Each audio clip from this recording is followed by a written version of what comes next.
Hey guys, I know that you're here for the podcast episode. Thank you so much for your support. Real quick, I wanted to tell you about my business. That's Stsg Marketing. When it comes to social media, it's a must for your business. If you're not doing it, you're missing out on tons of new clients and a way to engage with your old ones. So it's just super important. That's what I do. I can create content for you. I can manage your social media for you. I can coach you on how to grow your business through social media organically. If that's something you want a hand with, I would love to help you. Cruise over to my website. That's stsgmarketing.com. I would love to help you. Now let's get into the episode. Hey guys, Skyler here, Sky the Service Guy. On my show, we talk sales, service, marketing, and everything in between. Today, I'm joined by Gwin and Jed Bolton. They are the Bath Masters. Sky, the service guy, staying up late at night, doing podcasts all the time, talking about service, yeah, that's right. Yeah, we got the sales, do we got the knowledge to make a mill? We just paying bills, all we know is time will tell. Sky, the service guy.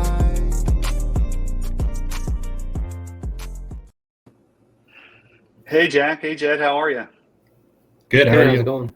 Doing good. I love that you guys man for me. I really appreciate you being on the show. Everyone, if you're wondering what Bath Masters is, it's a family-owned and operated bath renovation company. It's located in Fairborn, Ohio, but they serve all of the Dayton area and Cincinnati area as well. They specialize in walk-in bathtubs, walk-in showers, traditional tubs, and total bathroom remodeling. And I'm sure on this episode, we're going to learn that they do a little bit more. I really, really appreciate you guys making time for me. Absolutely. So today's episode, we're going to have three main points of emphasis. And don't take this the wrong way, guys, but not most kids, as far as our first point is going to go, most kids don't grow up wanting to be the Bath Masters. They usually want to be an athlete or, a doctor, lawyer, something like that. That's a little bit more, fantasized. So I want to hear your guys' background, your journey to where you're at now. Second point of emphasis I want to focus on the episode is your guys' rebrand. Jack told me a little bit about it. I want to hear a lot more about it. It's super exciting what you guys are working on. And then the last point is I think you guys have a substantial amount of knowledge where you guys could share with some of my audience, which is contractors who do their own remodeling on how to scale their business. So those are the three main points I want to focus on. Let's just jump in with the first one. Jack, let you go first. Tell us how you became a bathroom master. Well, it was, it kind of just all fell in place. I was young in my early 20s. I was going to school, not really knowing what I wanted to do, like most of us then in Sure. that age range. And my dad was offered a management job at a local bathroom company, and he had been in the car business for about 30 some years, and he was looking to have, some better hours and not working, 8 to 8, behind the dealership glass. So he took a chance on it, and I started basically sweeping the floors there. Oh, wow. And 24 months later, we were setting up our own showroom. So we got a taste of the business, and it's really a great niche market. Some contractors, depending on what they do, they'll have their busy season. They'll have their season where they can't do as much production, due to weather and different things of that nature. So it was really just a very interesting and great market to get into. And that's been almost 10 years now since we opened the doors. So it's been a wild ride, but it's definitely kind of one of those things where, you plan and wish or what you're going to do with your life. And then, God or whoever believes in laughs and shows you something different. Right. So it's really that kind of simple of a story, but I love what we do and what we offer. Is Dad still a part of the business? He'll come in every once in a while and take me to lunch. He retired earlier this year, and hey, congratulations, Dad. That's awesome. Yeah, so now he's tinkering with his RV and trying to travel more. So I love that we're a real family business. You have somebody who has an idea or has a calling or gets into it, and then they pass the torch to that next generation. I think it's a really cool thing. Yeah. Jed, do you want to go next? Tell me a little bit about how you got into this. I know that your background's not exactly in bathrooms, right? Sure. Yeah. No, it's not. Mine's been more in the contracting business, home services, as well as some commercial industrial contracting. But Jack and I have been, friends, great friends, probably best friends for going on 20 years. And we were the two guys that always had that entrepreneur bug, like always talking about business and our dreams and what we wanted to do. And, so we started businesses around the same time. I started and just sold a business after almost 11 years. And, Jack and we would always get together and just talk shop. How's it going? What's happening in business? What are you doing? What's working? What's not working? A lot of just sharing headaches, that Sure. people who weren't running a business honestly just wouldn't quite understand, and, Right. We, as time grew on, both our businesses grew a little bit, we were still bouncing ideas back and forth. And I'd always dreamt about, being able to partner up and just spend more time together and work together on something. And that opportunity kind of presented itself this past year when his dad retired. And, we started getting more involved with each other in the business and just taking a closer look at things. And, I think through some of our conversations, few tweaks were put in place into the Bathmasters business over 2023. And, I don't want to speak for Jack, but the business really kind of took off on another level. And, Sure. we started to see it, and we kind of came together and said, hey, what do we do with it from here? And where do we go with it? How do we handle this? And, maybe this is the time to finally get together and really put our best foot forward together and see what's possible with this. And so kind of how we're here today in a nutshell, I love it. And I can't stress enough, speaking personally, how important relationships are. That's one of the reasons I even have an opportunity to talk to you guys is from a mutual friend. I think he's actually related to you, right, Jack? Correct. Yes.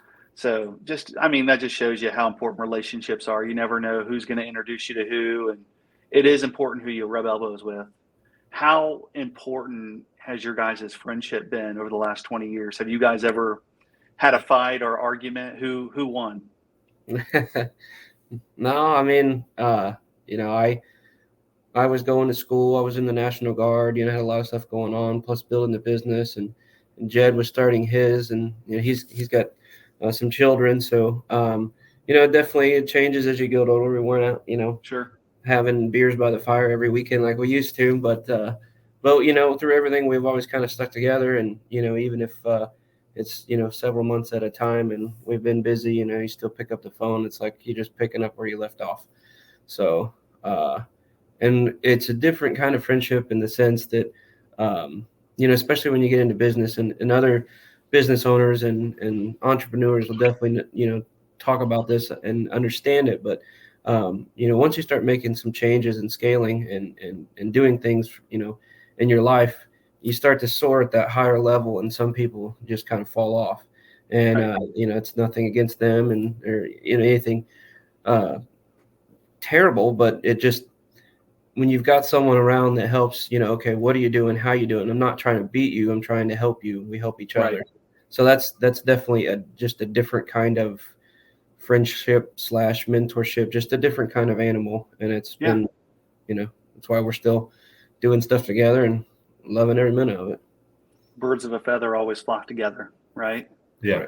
You get in where you fit in.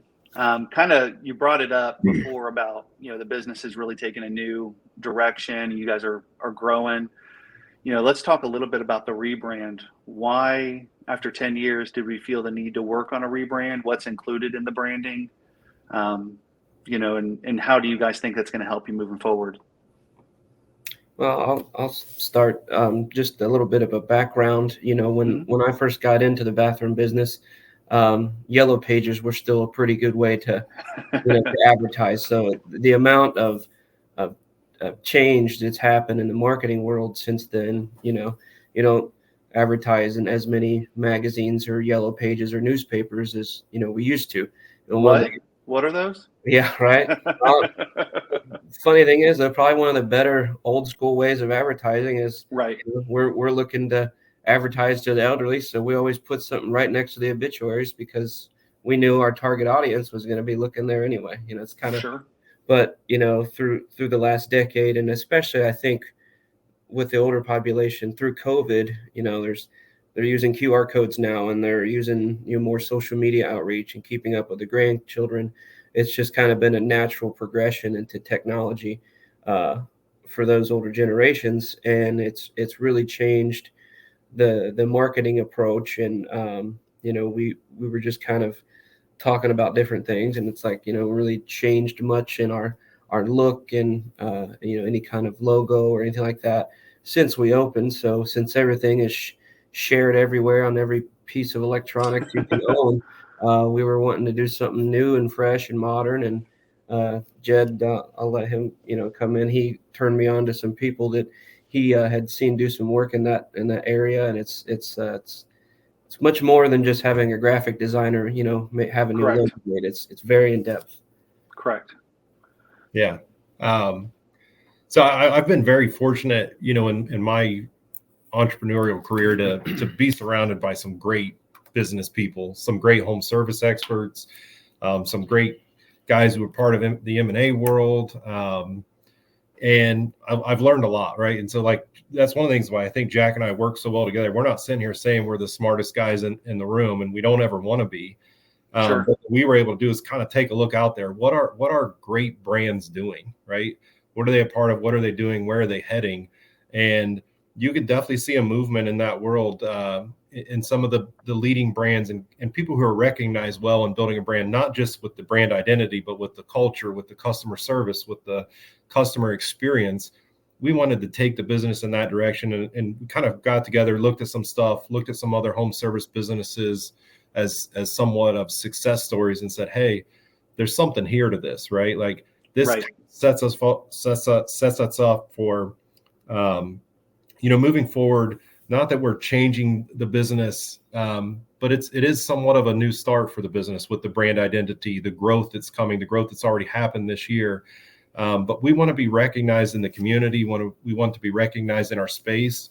I think it's great for the team too, right? To see that, hey, this isn't a stagnant business. This is exciting. Right. It's fun. It's something we can all buy into. We want to represent the business. So I think that's where a lot of it stems from. When I presented Jack with this idea, he kind of jumped on it pretty quick. So I really like it. Let's do it. And we were fortunate to get something kicked off about probably 2 or 3 months ago. And, we're very excited to be working with one of the best, in my opinion, home service brand design companies in the country. And we're really excited to get that, out and kind of do a launch with it. And the team is very excited about it too. And I think that's a big piece of this, is that the team that we have on staff really sees where we're heading with this and what it's about and what the future can look like.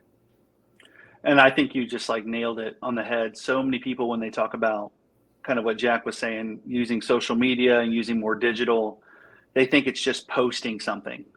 And it's so much more than that. It has to do with your team. It has to do with your customer experience. It has to do with all of it. What are some things that you guys are going to be adding to that customer experience to get them to interact with more digital media? Have we thought about that? No, we have. It's great. We've actually done some discussion. I don't want to step on it, Yeah, no.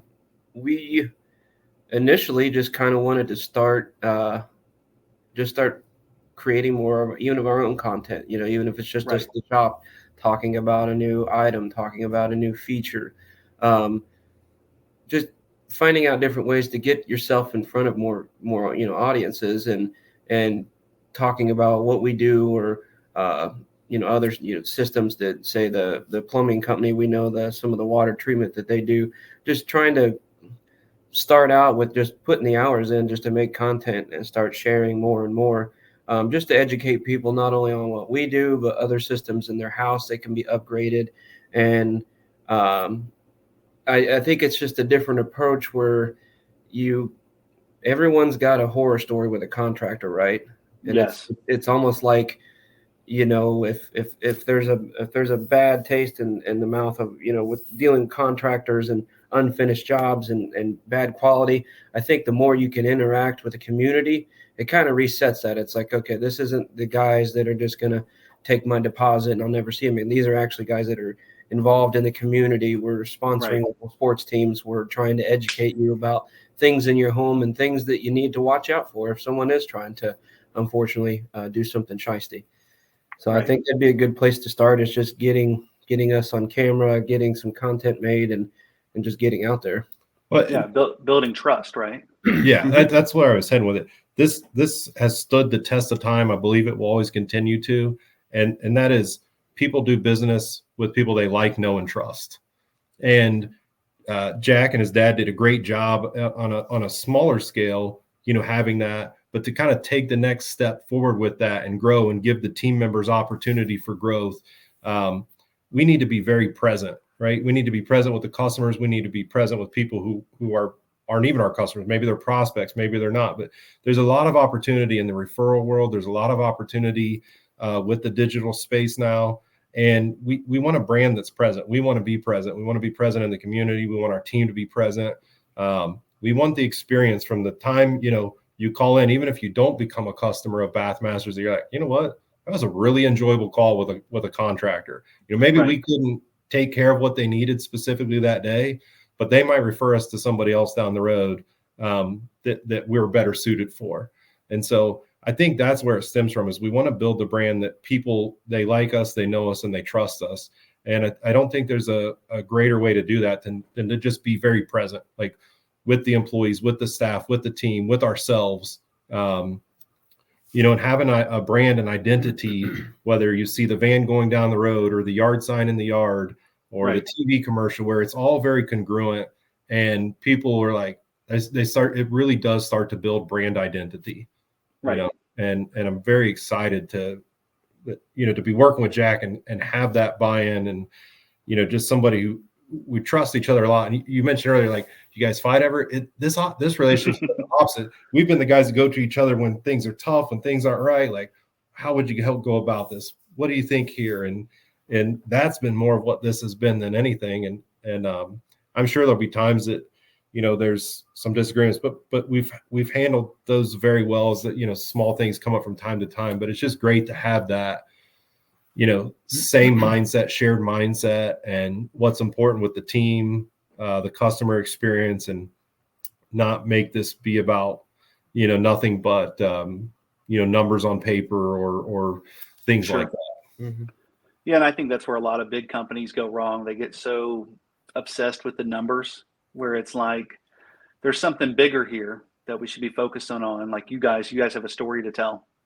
It's a family business from 10 years. It's people in the business that love it and that you guys want to give people a great experience. I think you're absolutely on the right track to doing that. Great. Thank you. We're excited about it, and hopefully we continue to fulfill that mission, but I think we're off to a great start with it. And I don't want to discredit what Jack's done and his dad did to get it to this point. I'm just very excited to come in and help, like that's the foundation, right? Yeah, no, exactly. Yeah. Mm-hmm. I mean, it's been huge. So and without a good foundation, it's not like you can just build that kind of awareness overnight. The fact that there's already people over 10 years that have done business with you guys, it's huge. That's huge. You can't even measure it. Kind of going on that note, as far as we talk about scaling a remodeling business. So I do a lot of work with service-based businesses. Some of them are subscription, like a pest control or a lawn care, something that comes out every couple months or weeks. Others are a one-time service. And I'm always interested in a company's blueprint for growth for that, because when I think of a remodel, I do have 3 bathrooms in my home, but if I get them all done at once, is that kind of it for me as a customer for you? How do we scale when it's something I'm thinking of as a one-time service? Or correct me if I'm wrong. Yeah. Well, I think, our business is a little bit different in the sense that, for someone like you, we could come in and do some cosmetic upgrading on your current baths. If they're just, a little dated, do you want something a little more modern looking? But we also do a lot of business where we in the industry we call aging in place, right? So grandma and grandpa can't get into the bathtub. There's maybe an unfortunate injury that leads to some rehabilitation, and they've got to have, say, a lower or a no threshold shower to get in, or maybe it's unfortunate where they have to have a caregiver now. Someone's got to help bathe them every day, so we can set up and design the bathroom for that. As far as growing and scaling, I think we've and Jed knows a lot more about this than I do, just with the people that he knows and has met in the flooring world. But it really comes down to surrounding yourself with guys that have done it, and guys that have built $20 and $30 million companies and have done, still kept it where the focus is on the customer experience and treating your employees very well, giving them opportunities to grow in their career and their personal life. But you start to surround yourself with people like that. Could we read all the books and figure it all out on our own? Absolutely. But, Sure. like there's one person in particular that Jed will call, and the guy's just got so much experience, and he's very wise and humble in how he speaks to you, but he's been there and he's done it, so there's a lot of parts to this, but growing and scaling, just because we sold more bathrooms this year, it's like, well, did we really profit anymore? Did we just accrue a bunch of debt? What took it to get there? Looking at all the numbers, but it kind of comes down to I was just talking about this the other day about Kobe Bryant, where he was like, I'm not the biggest guy on the court, I'm not the strongest, and I'm not the fastest, but I'm going to be on that court and in that gym every single day until I can't get it wrong, right? So I think part of it's doing research. We've even talked about going out of state to people that have run a similar business, say especially like in a acrylic bathroom business, and seeing if they'll give us, let us buy them dinner and talk to us. And because when you've come up through the ranks and built the business and hit those goals, it really can set a blueprint for, hey, here's 5 or 6 things you haven't thought about, and these are when these issues are going to start to arise. I love that. And kind of like going back to what you mentioned before, everybody's got a horror story with a contractor. Yeah. If I'm somebody who's in the business and I'm looking to grow my business, what are some things that I should be avoiding if I'm looking at scaling? So not necessarily the do's, but the do nots. That's a great question. I think the do not, it's tough to categorize it for me, but I'll just kind of go off on some of my experiences here. Sure. You have to know your business, and you've got to know your numbers, right? You can't just grow and not know what's going on in your business. So the do nots, for me, it'd be like, don't do it blind, right? Like a lot of my network is small business owners, particularly small business contractors. And there's a lot of guys that at the end of the day, they just don't know their numbers, right? They open up the business checking account. They're like, I have money in it or I don't have money in it. But they truly don't know their numbers in terms of their monthly financial statements, maybe not even their yearly P&Ls. If they're lucky, maybe if they're a little more advanced, possibly they're tracking some sort of KPIs, daily. Those are things that I would say do not do. If you want to grow and scale, you've got to know your business. You've got to know your numbers. And if you don't have those things in place, if you don't have people, processes, procedures in place, in my opinion, you're not ready to scale, right? Like you've got to get those basic things in place. You've got to know your numbers. You've got to know your cost of goods. You've got to know what you're paying for marketing. You can look like you're running full speed ahead, and think, hey, we're growing, we're doing great, but the numbers haven't been figured out yet, right? And so to me, that's the do not place. Like most small contractors aren't utilizing a good accountant. Most of them can't afford to have a good accountant on staff. And so maybe they're hiring an accountant to do their taxes at the end of the year, but in between January 1 and December 31st, they're running blind. Right. There's a lot that happens in between there we got to pay attention to. Yep. And I think too, a lot of people they'll and it's tempting, you think of growing, you think of, just being the boss and the perks that comes with that, but you can easily build a job for yourself instead of building a business, right? So you're just running around like crazy. Maybe now you're working more than you ever have, and the only thing that you've added is just more stress and complication, because those foundations, those systems, those numbers, that data, you didn't build upon that. You built upon, Right. like you said, running blind. So if you can't be super efficient at 1 million a year, you're definitely going to be losing a lot of 5 million if you don't have that stuff squared away. One thing I like that Jed mentioned was, you mentioned people and processes. How hard is it in your guys' industry to find the right people? Well, we've been fortunate, and we've got a pretty good, solid team together.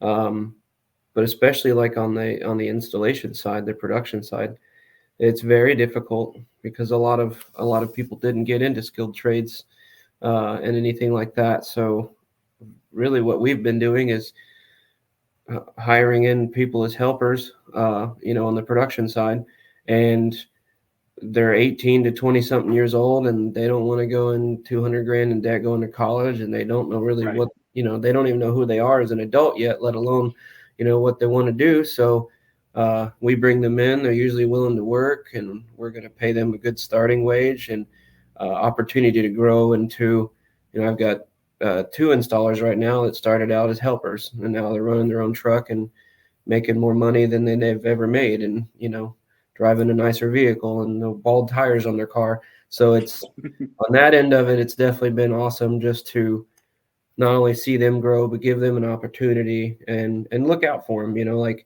our biggest thing that we're passionate about as far as business is like, we want to create something where people are like, this is the best job I've ever had. Right. Like, we're taking care of them. We're putting together bonus plans. If we hit certain goals, we'll could bring Friday afternoon, we'll bring a financial guy that'll come in and explain to them how they can set up a retirement account and what they would need to invest in that and how it can help them in life. And, really just investing in your team, and your team invests in your customer and the customer experience. But yes, it's on the production side, it's been very difficult to keep finding good people. It's tough. And I think with the culture you guys are building, just some of the things you just talked about as far as being really good to people, paying a good wage, but also that investment piece where, hey, not only are we going to pay you a good wage, but we're going to educate you along the way on what to do with this money. I think that's the kind of thing that makes people stick around. In my experience, most of the businesses I've worked with, all of their best people have come through means of referral. Mm-hmm. Right. So you normally don't get a referral unless you're being good to somebody. So Yeah. man, I think you're on the right track. I think that's awesome. That's the kind of place I would definitely want to be a part of. Is there any secret sauce you can share with me as far as what do you guys do that no other remodeling business in the area is doing?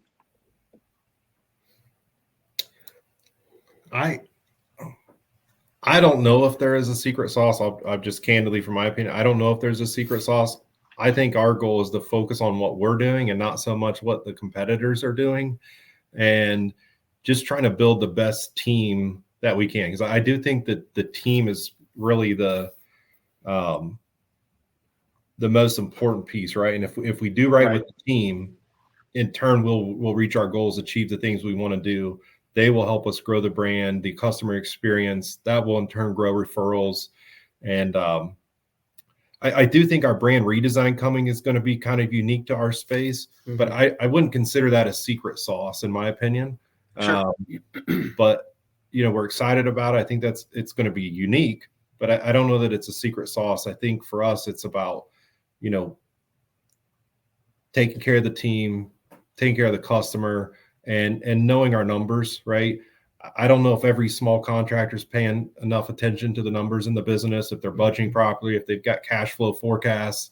So So I wouldn't pinpoint it down to any one thing other than, for us, our idea is like, hey, let's surround ourselves with smart people who've been there, who've done it, who can mentor us, who can call us out maybe when we're not thinking clearly at times.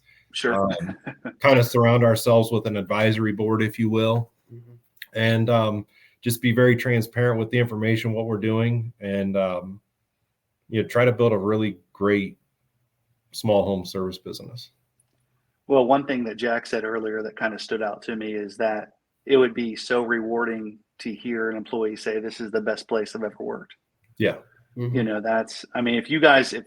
that's your real goal, I think that's a secret sauce, because there's a lot of business owners, they're only worried about the customer experience, or they're worried about growth. There's so many business owners I talk to that miss out on how their team feels, their team's understanding of the plan, and kind of having everybody on the same page. So it sounds like you guys have it all connected and really going on.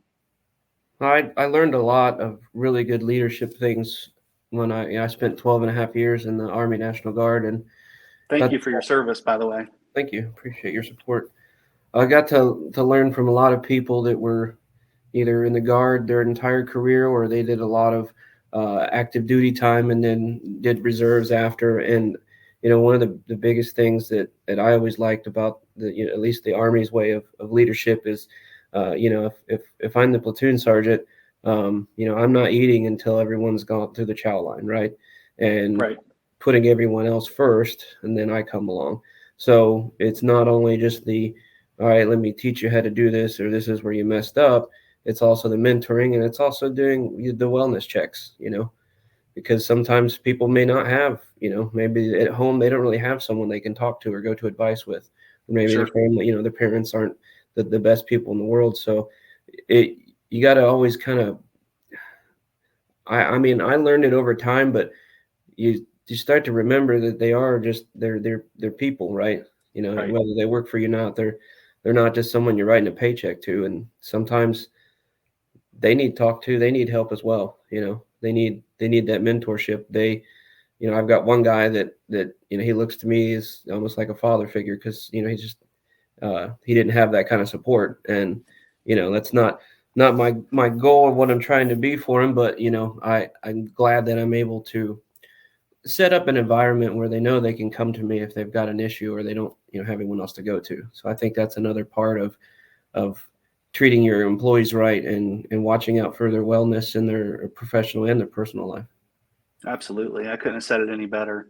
There's times where I've been a part of companies where I wish I would have had that. So the fact that you're doing that is huge. Well, boys, I think that kind of wraps up the show today. I really appreciate you coming on. What we learned from Jack and Jed here is you really never know where life's journey is going to take you. 1 minute you could be in the National Guard, next minute you could be the bath master, after starting to sweeping the floors and going on the full journey, man. That's amazing. Sounds like you're really blessed to have a partnership with Jed as well. We also, we realize too, it's okay to rebrand, and sometimes the necessary part, especially if we're trying to reach a bigger audience and grow. And I really appreciate you guys sharing a little bit of your blueprint. I know you acted like it wasn't a secret sauce, but hopefully this message gets to somebody who's not a direct competitor, right? Sure. And you can help somebody's business, because I think there's a lot of guys that are missing that piece on how they treat their people. It really is a secret sauce. Maybe it's the unspoken secret and it's obvious, but I think a lot of people miss out on that. So, thank you guys. Where can people find you and reach out to you for a quote, or if they want to connect with you on a business level? Yeah, so they can reach us. It's www.thebathmasters.com. We're also on Instagram and Facebook as well. So they can call or click or do a request online. But I like what you mentioned there at the end. That's something Jed and I have toyed with in the future is, not that we have all the answers, but maybe putting together a little panel or some kind of, even if it's an online group, where contractors can reach out when they're struggling with something, or they've found something they think is awesome, one to share with the group. But it's definitely always evolving. And there's a lot of technology that's getting really impressive, and it's going to be important to have it in your business in the future. But yeah, it's definitely ultimately we'd love to start a panel of where we can bring our experience and help and bring other people in and just kind of make a nice little board to come to when you don't know what the answer is. Absolutely. And then is that phone number the right number for the business? Yes, sir. Okay. Well, guys, I really appreciate you being on here. Hang out for 1 second. I'll be right back, okay? Thanks, Skyler. Thanks. Thank you, guys. Well, there you guys have it. Another awesome guest there, the Bathmasters, our first double of the season here. So if you like content like this, be sure to like, subscribe, share it with your friends. If you're not willing to do that, leave me a review, at least 5 stars. If you need help with your business, I'd love to help you. That's stsgmarketing.com. I will see you guys here next week. Thanks again. Sky, the service guy, staying up late at night, doing podcasts all the time, talking about service, yeah, that's right. Yeah, we got the sales, do we got the knowledge to make a mill? We just paying bills, all we know is time will tell. Sky, the service guy.